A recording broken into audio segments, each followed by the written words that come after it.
Hey guys, welcome back to my channel, A Little Bit of Everything with Erin. Today we'll be doing a quick tutorial in RStudio Design. Now, a lot of you have been asking how to make cake toppers for birthdays or celebrations, so we're going to do that today. I've already gone out and typed the words Happy Birthday on my screen. As you can see, I used all lowercase letters and I used a cursive type font. It's best to do these two things so that all of your letters are overlapping and touching, making it one piece, so it's easier when you cut this in cardstock. Now, I personally like my upper and lower words to be centered, so I'm going to go back to the text panel and click on Center.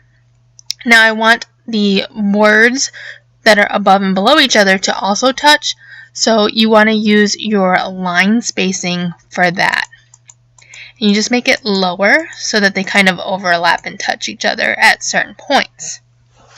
The problem we're going to have with the I in birthday is that it's going to fall off because it's not connected to anything, so we'll have to address that as well. If your letters don't touch enough, you can also use character spacing, and that makes them larger, the space between them larger or smaller. So I'm going to go ahead and zoom into the eye here.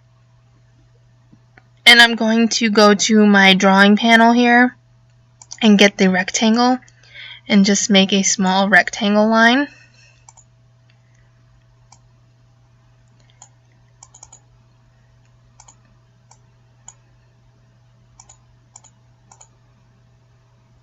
And I'm going to add that as well. You can add one or two. Personally, I like to do two just to make sure that it has something good to hold on to it. Now I'm sure you're thinking, this all looks pretty funny. You're right, it does. But we will fix all of that here in a moment.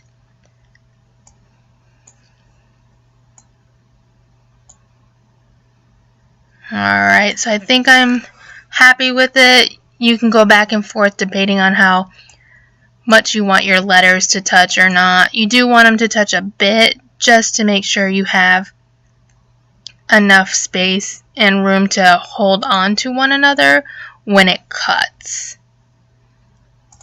Alright, so that's good. We'll just move these two. I changed the spacing, so I'll have to move those back again.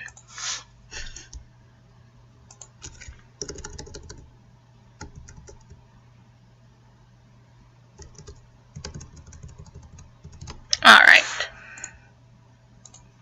so then you'll highlight everything, right click, and click on Weld. Now everything is one piece, as you can see with the dots on the eye. That's why I make them a little skinny so that you kind of don't see them, but they're there and they'll hold it. Or you can just delete the dot altogether, up to you. So that's all together. It'll cut as one piece. Sometimes I like to cut a few pieces of this in cardstock and glue them together. That way it has a little weight and a little thickness to it. And then I like to use chopsticks because with one set of chopsticks you get two. And I glue that to the chopsticks and it holds it very well in the cake. And just so you can see it in color. Oops.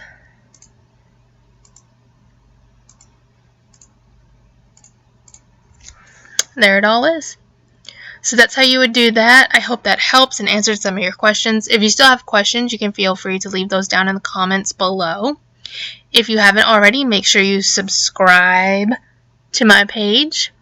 Be sure to give this video a big thumbs up. Share it if you want to. That really does help me out a lot, guys. And if you haven't already, make sure you hit that bell and you'll get notifications anytime I post new videos. As always, guys, happy crafting!